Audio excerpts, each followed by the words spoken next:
स्वागत है आप सभी का हमारे चैनल पर। आज की वीडियो में हम सोमवती अमावस्या के विषय में चर्चा करेंगे कि सोमवती अमावस्या का क्या महत्व है, इस दिन क्या करना चाहिए और आने वाली 20 फरवरी के दिन पड़ रही है फाल्गुन कृष्ण अमावस्या। तो सोमवार के दिन जब अमावस्या तिथि पड़ती है तो सोमवती अमावस्या कहलाती है। मंगलवार के दिन पड़ती है तो भौमवती अमावस्या कहलाती है और शनिवार के दिन जब पड़ती है तो शनिवारी अमावस्या कहलाती है। तो सप्ताह के कुछ ऐसे खास दिन हैं जिस दिन अगर अमावस्या तिथि पड़े तो उसका विशेष महत्व हो जाता है। सहस्रों गुना यानी सैकड़ों गुना उसका फल अधिक हो जाता है। तो सामान्य अमावस्या की अपेक्षा इन अमावस्याओं में भौमवती अमावस्या, शनिवारी अमावस्या और सोमवती अमावस्याओं में अगर कोई कार्य किया जाए तो उसका ज़्यादा लाभ मिलता है।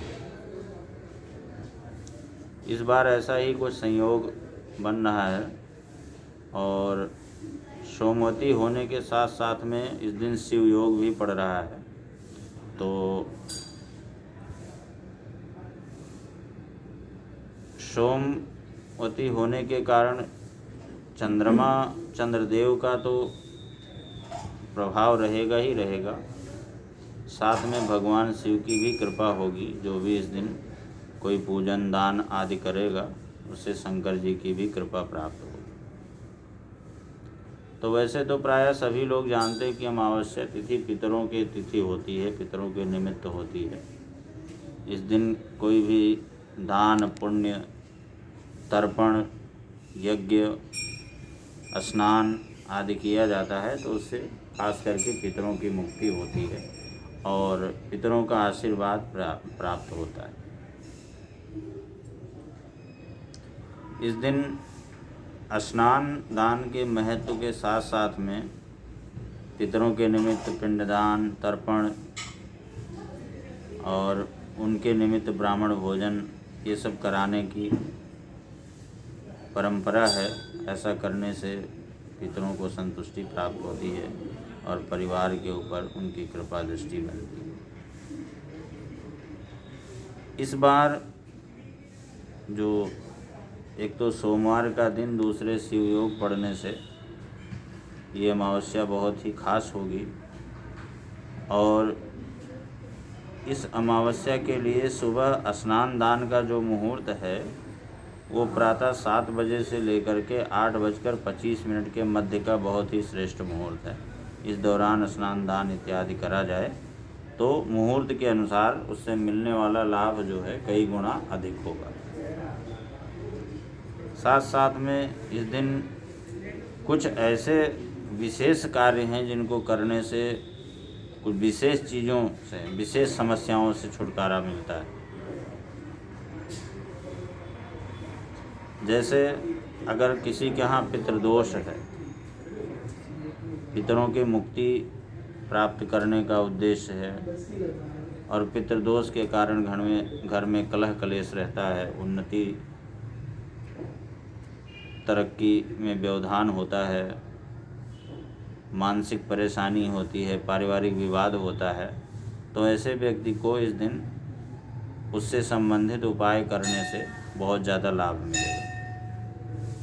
जैसे पितरों की मुक्ति का जहाँ तक प्रश्न है, अगर गीता के 7वें अध्याय का पाठ किया जाए तो पितरों की मुक्ति होती है। ये तो हुआ पहला साधन। इसके अलावा भी जैसे मान लिया प्रातःकाल पीपल के वृक्ष में दूध मिश्रित जल चढ़ा करके और उसकी परिक्रमा की जाए, 7 परिक्रमा की जाए तो उससे भी पितर प्रसन्न होते हैं। इसके अलावा अमावस्या के दिन संध्या के समय मुख्य दरवाजे पर दक्षिण दिशा की तरफ को करके सरसों के तेल का दीपक यदि जलाया जाए तो भी पितरों की प्रसन्नता प्राप्त होती है। बहुत सारे ऐसे साधन हैं जो इस दिन करके व्यक्ति पितृ संबंधी जो भी समस्या है उनसे छुटकारा प्राप्त कर सकते हैं। इसके अलावा अगर लक्ष्मी की कामना है तो घर के ईशान कोण में लाल रंग की बत्ती का दीपक जलाने से लक्ष्मी जी की कृपा भी प्राप्त होती है। मान लिया किसी के कार्य व्यवसाय में कोई दिक्कत है या कहीं धन फंसा हुआ है या आर्थिक स्थिति थोड़ा सा कमज़ोर है, आर्थिक परेशानी है, तो उस व्यक्ति को इस दिन घर के ईशान कोण में लाल रंग की बत्ती का दीपक जलाना चाहिए। ऐसा करने से आर्थिक समस्याएं दूर होती हैं। और साढ़े साथी से छुटकारा प्राप्त करने के लिए अगर मान लिया कोई व्यक्ति साढ़े साथी से ग्रसित है तो उसके लिए सबसे बढ़िया उपाय है कि आज के दिन भगवान शनि देव का तेल से, सरसों के तेल से अभिषेक करें, यानी सरसों का तेल चढ़ाएं, तो उससे साढ़े साथी से भी छुटकारा प्राप्त होता है। इसके अलावा सौभाग्य की कामना, अगर मान लिया पति पत्नी में कलह क्लेश होता है या किसी कुंवारी कन्या के विवाह में कोई अवरोध है, बाधाएं आ रही हैं, बार बार प्रयास करने पर भी सफलता नहीं मिल पा रही है, तो उसके लिए सबसे बढ़िया उपाय है कि पीपल वृक्ष पे जल चढ़ाएं और साथ में श्रृंगार का सामान अर्पण करें और भगवान विष्णु, भगवान लक्ष्मी नारायण का नाम लेते हुए उसकी 108 परिक्रमा करें। ऐसा करने से एक तो अखंड सौभाग्य प्राप्त होता है, पति को दीर्घायु प्राप्त होती है, और अगर किसी कन्या के विवाह में कोई रुकावट है, व्यवधान है, तो वो दूर हो जाती है। और इसके अलावा सबसे बड़ी बात यह है कि घर में सुख समृद्धि और खुशहाली आती है। यहाँ तक कि अगर किसी के यहाँ संतान का अभाव है, संतान नहीं है और संतान की कामना है, तो उसे इस दिन पितरों के निमित्त इस प्रकार के उपाय जरूर करने चाहिए, जैसे पीपल के वृक्ष में जल चढ़ा करके उसकी 108 परिक्रमा करे और वस्त्र श्रृंगार इत्यादि अर्पण करे। इसके अलावा और बहुत सी चीज़ें हैं जो इस दिन की जा सकती हैं। अगर कुल मिलाकर के देखा जाए तो अमावस्या तिथि के दिन पीपल वृक्ष की पूजा जिस तरह से भी आप कर सकते हैं, जो भी 2-3 विधाएं बताई गई हैं, उन विधाओं के अनुसार, कोई भी विधा के अनुसार आप अगर पूजा करते हैं तो आपकी जो भी मनोकामना है वो पूर्ण अवश्य होगी, क्योंकि इस दिन पितरों की साक्षात कृपा प्राप्त होती है। और यह तिथि ऐसी तिथि है कि जिस दिन पितरों का जो पितृलोक है उसका द्वार खुला हुआ होता है, और अगर हम कोई कार्य उनके निमित्त करते हैं तो प्रत्यक्ष रूप से उनको उसको प्राप्ति होती है। और जब उनको प्राप्ति होती है, हमारे द्वारा दिया गया पिंडदान, तर्पण, जल इत्यादि जब प्राप्त होता है तो प्रसन्नता होती है, और प्रसन्न होकर के हमें जो भी समस्या है या जो भी कमी है परिवार में वो पूर्ण हो जाती है, उसका हमें वरदान मिलता है पितरों के द्वारा।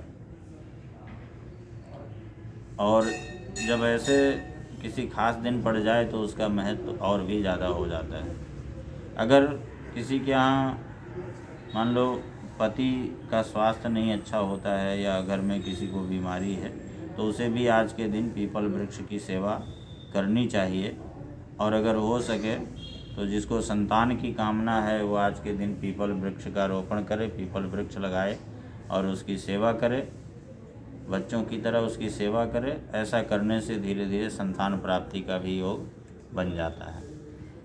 तो कुल मिलाकर के अमावस्या तिथि पर पितरों का विशेष रूप से पितरों के निमित्त दान आदि करने से बहुत बड़ी सफलता प्राप्त होती है, क्योंकि अधिकांश कुंडलियों में देखा जाता है कि पितृदोष जो है प्रायः विद्यमान होता है, और जिसके चलते उस परिवार की उन्नति, तरक्की, परिवार में मंगल कार्य का न होना, कलह कलेश रहना, ये सब चीज़ें दृष्टिगोचर होती हैं। तो इस दिन अगर कुछ भी थोड़ा बहुत भी प्रयास करके किया जाए तो उसका पूर्ण रूपेण लाभ मिलेगा। और जो भी उपाय हैं, जो भी उपाय वीडियो में बताए गए हैं। अगर इस संबंध में कोई चीज़ आपको फिर से जानकारी करनी है या किसी चीज़ को समझने में कोई समस्या है तो आप हमारे दिए नंबर पर संपर्क कर सकते हैं और हमें लिख करके भी उसका निदान प्राप्त कर सकते हैं। बहुत बहुत धन्यवाद।